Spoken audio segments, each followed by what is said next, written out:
కొత్తగూడెంలో సీఎం రేవంత్ రెడ్డి పర్యటన ఖరారైంది. డిసెంబర్ 2న మధ్యాహ్నం 2 గంటలకు డాక్టర్ మన్మోహన్ సింగ్ యూనివర్సిటీ ప్రాంగణంలో పర్యటన కొనసాగనుంది. యూనివర్సిటీలో ప్రారంభోత్సవంతో పాటుగా సభలో సీఎం పాల్గొననున్నారు. సీఎం పర్యటన ఏర్పాట్లను జిల్లా కలెక్టర్ జితేష్ ని పాటిల్, ఎమ్మెల్యేలు కూనంనేని సాంబశివరావు, జారే ఆదినారాయణ, పాయం వెంకటేశ్వర్లతో కలిసి పరిశీలించారు. సభా వేదికను పరిశీలించిన మంత్రి తుమ్మల అధికారులకు పలు సూచనలు చేశారు. సమీక్షా సమావేశం నిర్వహించారు. ఈ సందర్భంగా మంత్రి తుమ్మల మాట్లాడుతూ తెలంగాణకే తలమానికంగా ఎర్త్ సైన్సెస్ యూనివర్సిటీ రూపుదిద్దుకోబోతుందని అన్నారు. వాతావరణ మార్పులు, అరుదైన ఖనిజ నిక్షేపాల అధ్యయనంపై ఎర్త్ సైన్సెస్ యూనివర్సిటీకే కేర్ ఆఫ్ గా మారుతుందన్నారు. మాజీ ప్రధాని స్వర్గీయ మన్మోహన్ సింగ్ పేరుతో ఎర్త్ సైన్సెస్ యూనివర్సిటీకి నామకరణం చేసినట్లు తెలిపారు. భద్రాద్రి జిల్లాను అభివృద్ధి పథంలో నడిపేందుకు పాల్వంచాలో కొత్తగా thermal power plant Sitarama project పూర్తి చేస్తామన్నారు.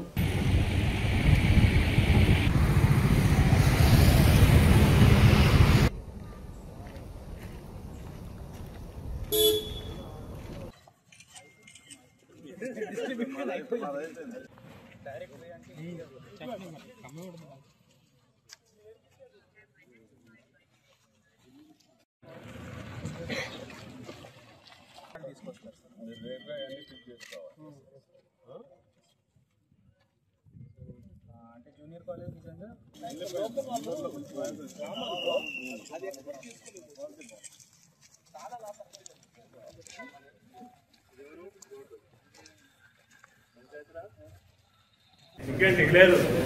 ఏర్పడింది.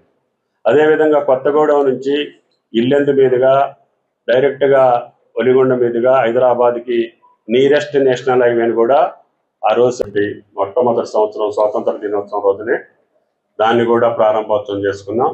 అది ఇప్పుడు రాజీవ్ లింక్ ప్రపంచంలోనే 2వ 3వ స్థానంలోకి వచ్చింది అంటే అది మన్మోహన్ సింగ్ గారి యొక్క దార్శనికత్వం, దూరదృష్టి.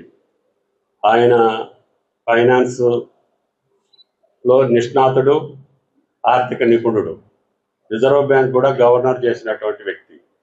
అదేవిధంగా దేశ ఆర్థిక మంత్రిగా పివి నరసింహారావు గారి క్యాబినెట్లో సంస్కరణకి ఊపిరిలూదినటువంటి వ్యక్తి. తర్వాత 10 సంవత్సరాలు ఈ దేశాన్ని ఆర్థిక పరంగా ఎన్ని ఒడిదుడుకులు వచ్చినా, ఎన్ని ఉపద్రవాలు వచ్చినా భారతదేశ ఆర్థిక వ్యవస్థని నిలబెట్టినటువంటి వ్యక్తి. తెలంగాణ సాధన కూడా ఆయన సమయంలోనే రావటం. ఆ మహానుభావుడి పేరు పెడితే దీనికి ఒక అర్థం ఉంటుంది.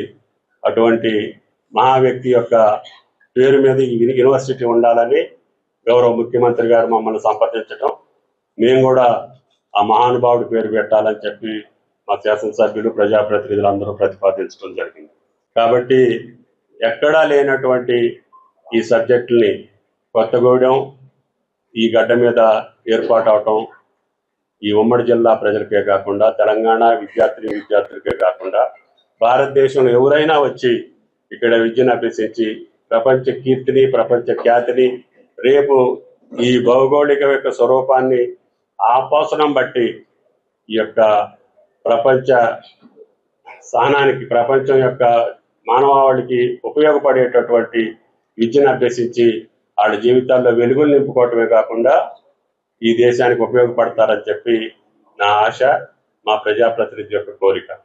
కాబట్టి దాని యొక్క కార్యక్రమానికి ముఖ్యమంత్రి గారు వస్తున్నారు కాబట్టి ఏర్పాట్లన్నీ జిల్లా కలెక్టర్ గారి టీము, జిల్లా యంత్రాంగం మొత్తం గత 2-3 రోజులుగా చాలా గొప్పగా ఈ కార్యక్రమం నిర్వహించాలని చెప్పి రేయింబౌళ్ళు పనిచేసేటటువంటి అధికారులకి